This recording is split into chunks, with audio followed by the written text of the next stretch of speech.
आपल्या शहरातील, जिल्ह्यातील आणि राज्यातील ताज्या बातम्या पाहण्यासाठी TV7 न्यूज चॅनल सबस्क्राइब करा आणि बेल आयकॉनवर क्लिक करा।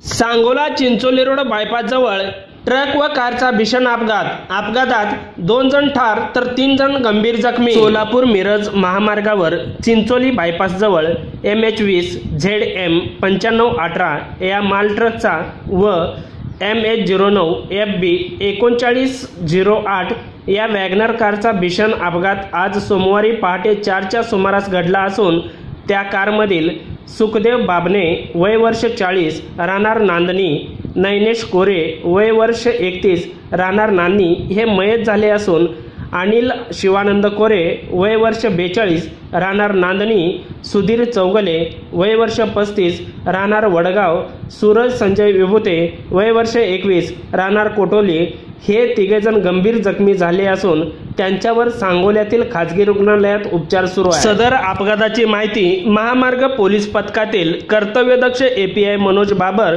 पोलीस हवालदार अमर नवले, पोलीस हवालदार संतोष चौरे तसेच सांगोला पोलीस स्टेशनचे police head constable Tukaram More हे घटनास्थळी हजर होऊन जखमींना रुग्णालयात दाखल करण्यात आले। तसेच पुढील तपास सांगोला पोलीस स्टेशन हे करीत आहे। Shubham Aiwale, TV7 news, Sangola.